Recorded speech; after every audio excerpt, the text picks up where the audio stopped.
So good afternoon, everybody. Just before lunch, but in the afternoon, we would like to talk a little bit about why is it important for UK, European brands, big and small, to consider sourcing from Africa in general and from Ethiopia in particular. But let me introduce first who I am. I'm the guy on the bottom there, Matthias. I'm working for an international organization which is called the International Trade Center, ITC, which is a joint organization of the WTO, the World Trade Organization, and the UN, the United Nations. And our mandate is we support developing countries in trade promotion and export development. And as textiles and clothing is very important for many, many developing countries, you see it here, how many are there. We do a lot of work in textiles and clothing, but as an organization, we also work beyond this sector. But today, we would like to focus on Africa and Ethiopia, especially in Ethiopia, because Ethiopia is becoming a very important, or the largest textiles and clothing manufacturer in Africa, growing a lot over the years. Many of the investment that flow into Ethiopia were geared towards the US market initially because they had preferential market access to the US under AGOA, if you know what is AGOA. But they are now also looking more and more into other markets in Europe, the European Union, but also the UK, the British market. And why we are here as an organization is we are working together with the UK government. And maybe you have heard yesterday the presentation of the UK government representatives from the Foreign Commonwealth Development Office, which developed new trading schemes, preferential market access schemes for the UK market. Now, when the UK left the European Union, you used to have still the European Union preferential schemes. The UK has now introduced its own preferential schemes, which provides duty-free market access for least developed countries from Africa, but also from Ethiopia, with very liberal rules of origin requirements. So you can really import duty-free from Ethiopia and other developing countries, least developed countries. A big benefit, preferential benefit for you if you are sourcing or would like to source from Africa. And we have a very distinguished panel here that will talk about Ethiopia and Africa in general. One is from Ethiopia, and the other one is not from Ethiopia, but he is an investor from Sri Lanka, and he will tell us a little bit about why they invested in Ethiopia. So Hibret Lemma is the chair or the CEO of the Hawassa Foreign Investors Industrial Association. Hawassa is a big economic zone, special economic zone in probably the biggest in Ethiopia, where you have lots of foreign investors setting up textiles and clothing factories in Ethiopia, and he will tell us a bit about it. And we have Ravi Yayatikala. As I said, he's from Sri Lanka. He's from a large company, Sri Lankan company, Hela. I think it's the fourth largest Sri Lankan company, which has become multinational now, investing in Sri Lanka, but also in other African countries. And he will tell us a little bit about why they invested in there and how he sees the potential from an outside perspective in Ethiopia. We have this as a kind of a ping-pong discussion, so with no slides. There's only one slide at the end. And I will ask the questions. I will ask the first question to Hibret. Hibret, tell us, why would you think that British and European buyers, brands and retailers should consider starting to source from Ethiopia? Maybe you can even start a little bit, how did it evolve over time? How did you develop the textiles and clothing industry? How did you attract investment? And what are the assets of British and EU brands and retailers to start sourcing from Ethiopia? All right. Thank you, Matthias. Hello, everyone. Right, so I think it's better to start speaking about maybe just the background for, how the garment industry in Ethiopia has reached this level. I mean, the garment industry as an industry has been around for quite a long time. But I think the landmark, if we, the starting point of the growth of the garment industry in Ethiopia on a bigger scale is probably around 2015. The Ethiopian government introduced an aggressive economic policy to support the industrial growth of the country. They actually built clusters of industry parks all over the country, very big, very large industry parks.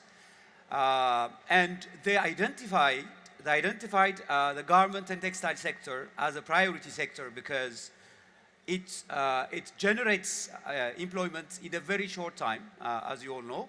So they thought that would be a priority.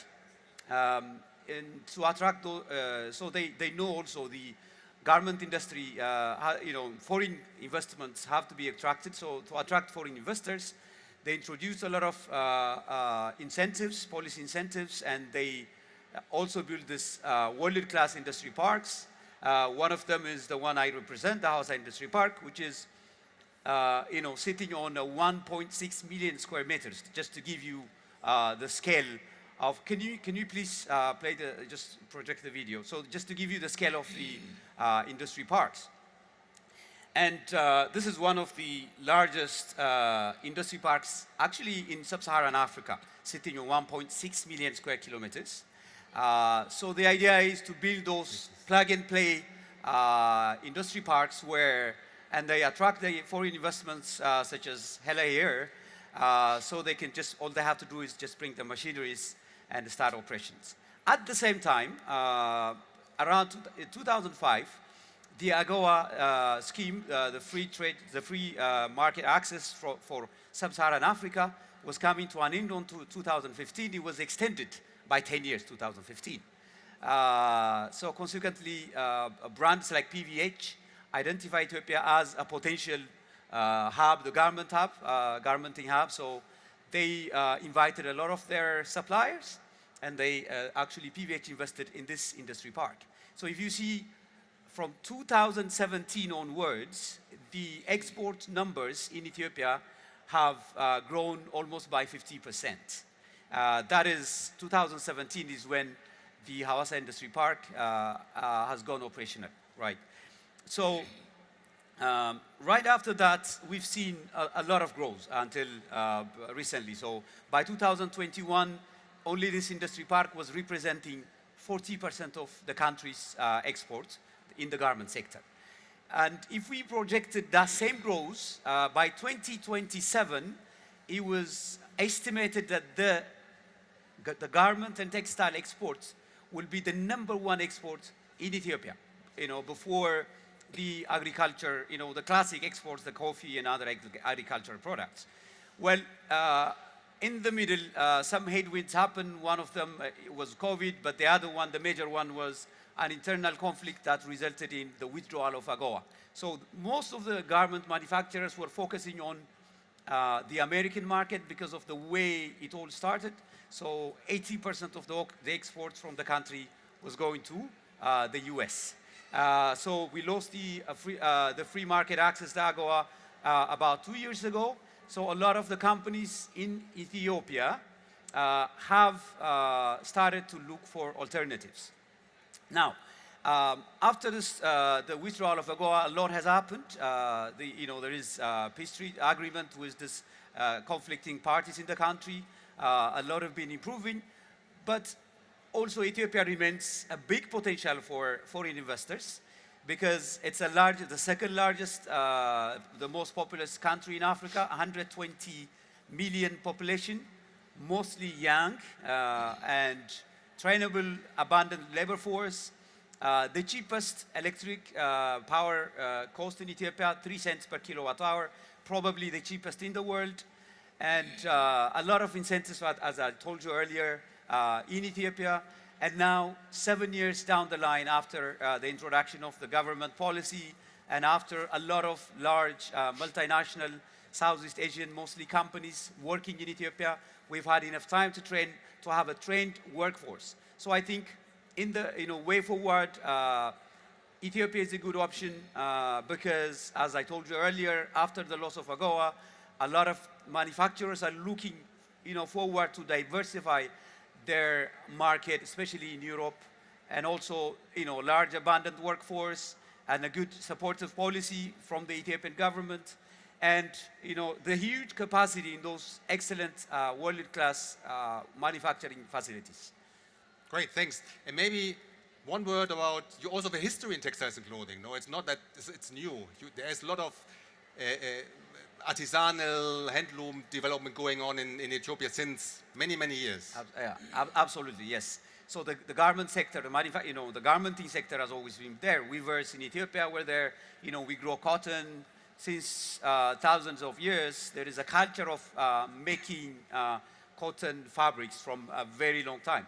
But I was just focusing on the industrialized part of the garment making sector. Yes, absolutely. Okay, thanks, Hibret. Now coming to Ravi, our investor from Sri Lanka. So a big Sri Lankan group.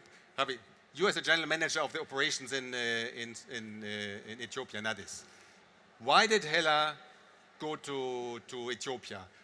What were the decision points? What are the factors that you decided we should go to Ethiopia and Africa and maybe other African countries and not somewhere else in Asia, for example? Yeah, that's actually that's a good the main reason. The few reasons behind that, because when you are starting, we did the feasibility test when you are coming on the 2015 here.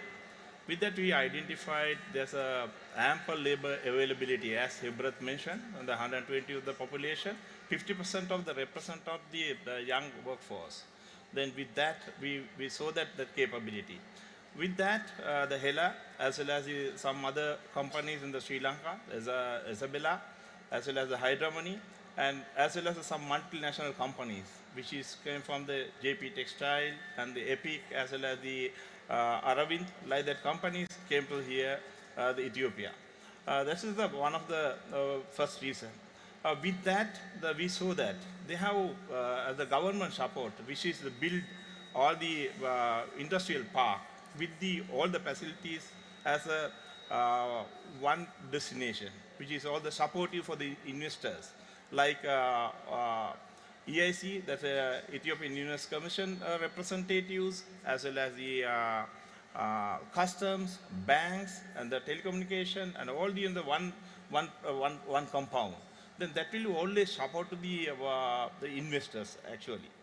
And other thing is, we saw that the power supply is the main source which you need for the mainly industry. It is inbuilt on there with the cheapest price.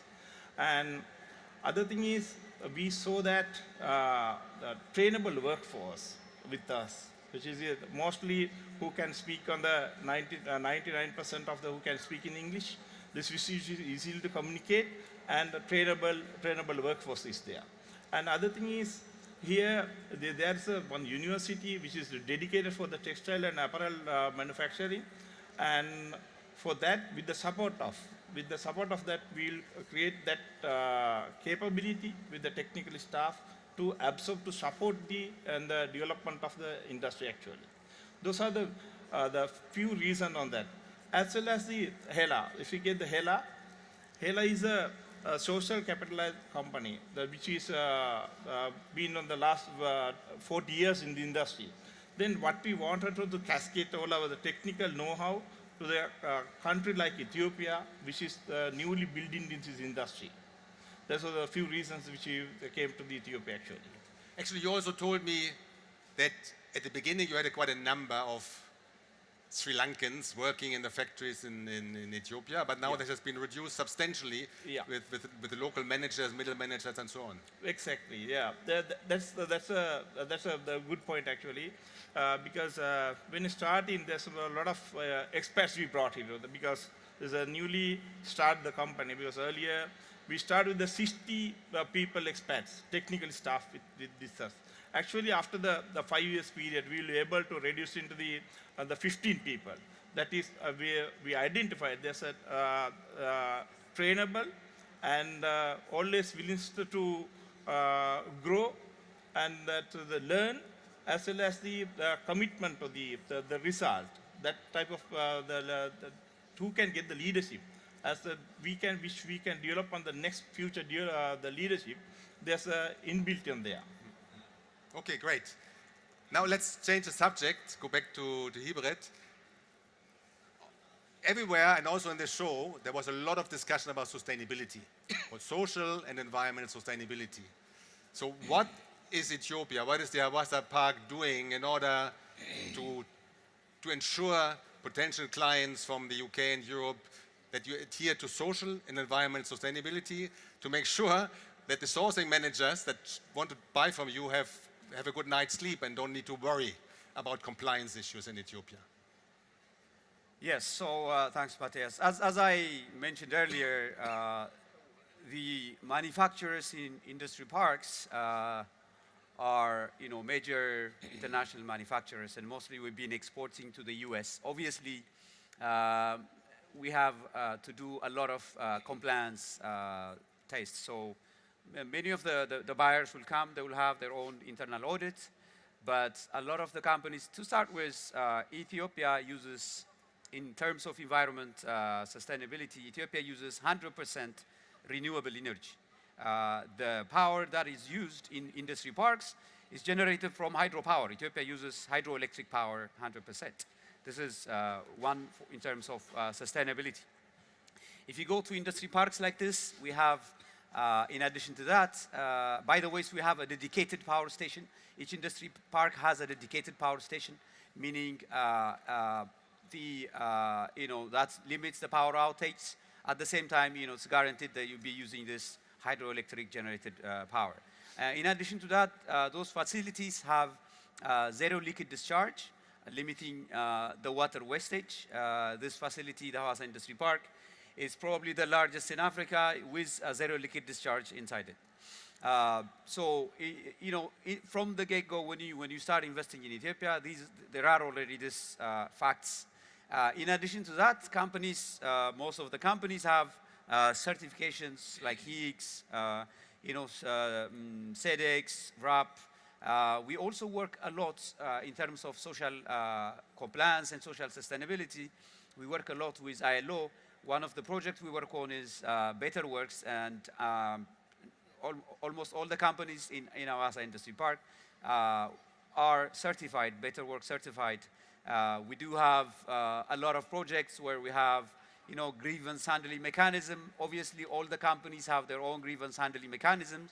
But when you are in a closed compound where you have 30,000 workers, about 20 different companies, you want also to understand what's happening in each company. In addition to internal compliance grievance handling mechanisms, we also have a centralized grievance handling mechanism so that we understand if there are any grievances, if there is any pattern in workers' grievances, and so that we will be able to provide trainings especially to foreign manufacturers. Probably this grievance may arise from misunderstanding of the culture, and also we give trainings to the workers also. So there is quite a lot being done in Ethiopia in terms of social and environmental sustainability. Great, so you can sleep well at night, no problem in the compliance issues. One other question to Ravi. You heard a lot about, I thought about, you spoke about it, the US market was set up for the US market at the beginning. So lots of investment went there to export garments, finished garments into the US because of large quantities, high minimum order quantities, MOQs. And this could be a concern for UK and British EU buyers. Why do you think you as Hella and other investors could also cater to the needs of European clients, which are normally have smaller MOQs, which are more into product quality and higher design content and all this? Why you can also cater to this market? Yeah. Actually, that is a good question. That's a question we have answered in the last few days.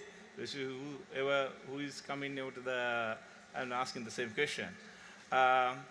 Yes, Ethiopia is almost now the matured enough with the 7 years with this industry. I think I have been on the, in my experience, I have been in the last 25 years in the industry. Yes, when you're starting it, yes, we have to start with the commodity and the large volumes. There is on the few years. Then after that, or the next is, then we have to go for the, we have to get away from that. And we have to get the high technical product with the high technical value enhancement product. This is the right time for this one. Because as I said earlier, because as we have a lot of the technical capable pipeline with us, this is not a matter to the pace for that one. Because currently we are doing it the Europe market with the same thing. I think which we can apply it on here. It is easy, then we can go for that one. One other question which I think people might ask, so I'm asking it to you, maybe both of you. Yeah. Ethiopia is a landlocked country. So in terms of logistics, is it not complicated? Or is it easy to get the material in and the final garments out? Yeah, so yeah, that's a very good question. Actually, it hasn't been easy. That's Ethiopia being a landlocked country. Our main access to the sea is through Djibouti, not very far, but it means that there are different custom rules in two different countries. We have a railway going from Ethiopia to Djibouti, so for the land part going to Djibouti, the railway facilitates a lot of things. We've gone through difficult times with, in terms of logistics. We've been working with Ethiopian government, transport ministry and other ministries to really ease this challenge. So the first challenge is the lead time between Djibouti and Ethiopia. That has been reduced in considerably for the past 5-6 years. And the other is working with Djibouti customs. It's been solved a lot. We are still working on reduction of the cost. We can still reduce it. The cost has been reduced, but we think we can reduce it again by, increasing the volume is just the solution for all of this. Okay, thanks. I have one more question on Africa, but I wanted to know whether there's any questions from the audience. Is there anything on this side that you would like to know more? No? And from this side? Are you convinced to start buying? Okay, if not, then let me ask another question, opening up to a little bit more to Africa. Many people see Africa as the last frontier of garment making in the future. And a lot of discussions about China and cotton from China and other things moving to other destinations. So how do you see, and both of you, how do you see the future of the textile and clothing sector in Africa itself, beyond Ethiopia? Ethiopia is only one, maybe the leading one, but only one country. And how do you see this also in combination with the African Continental Free Trade Agreement? So Africa had also signed an agreement. All the African countries have signed an agreement among each other for free trade, including textiles and clothing. So it's a big consumer market itself, but this also helps creating a value chain across the continent. So how do you see Africa evolving over the next 10 years? Maybe Ravi first. I think Africa will be a good destination because that's how we know this. Always, this is these industries moving to the lowest cost places. I think it's the right destination as well as now. We saw that all the other benefits, which is called all the supply integration, is always developed on within the region, like the carton manufacturers, polybag manufacturers, or the accessory especially, as well as the Tanzania is making the fabric part, and that will be the very good destination on the future. That's one of the reasons all of the people who are established on here actually currently. Hibret, anything to add on that? Yeah, absolutely. I think Africa will remain, the garment industry in Africa will continue to grow. It's the last frontier, obviously, in terms of cost, and also demographics. We've seen in China, India, and other countries, it's aging, and the industrial labor force, the number is decreasing. Africa will continue to be a young, dynamic population, a big potential for the garment industry. And also, I think the African governments will continue to learn from their mistakes and will continue to promote and facilitate the garment industry, because this is the easiest sector that can create the largest workforce. As we know, this large young population in Africa needs work. So I think in the coming years, we'll see African countries improving, learning from the mistakes and improving and introducing new incentives. And the other, as Ravi said, the African Free Trade Agreement will, I think, facilitate first Africa to create a supply chain so you can have specializations in different sectors. We know there are sectors in West Africa like Benin and Togo where they have rather developed cotton processing industries. And I would think those industries will actually specialize more in textile industries and sending out to other areas. I would think Tanzania, you'll have clusters like East Africa, West Africa, where some specializations in some kind of apparel items will be created. And also Africa as a market will become very interesting for European market, as if they can have retail shops open, not only as manufacturers. This is what we have seen in China and in other countries. It started as a manufacturing hub, then it became a market. So if you have a lot of people working, earning money, obviously you'll have people buying products, i.e. those European and American products. So as a retail destination, Africa will be also interesting. Okay. Any questions? It cannot be that you don't have any questions. Not yet? Let me, okay, we have 2 minutes left, I think, because we started 2 minutes late. Ravi, you didn't really mention that you also have investments in other African countries. Yeah. Including in not only in garment making, but also in textiles. Yeah. So maybe you can mention this also a little bit. Yeah. How do you see this evolving? How do you work with your different facilities? Yeah, actually, this is the first destination which we came to the Ethiopia. We have some operations in the Kenya as well as the Egypt, as well as our cotton with the Tanzanian cotton. We start the fabric mill over there. Then I think even though that with the support of the government and everything, and the manufacturing part, it's so easier when you compare to the other countries actually.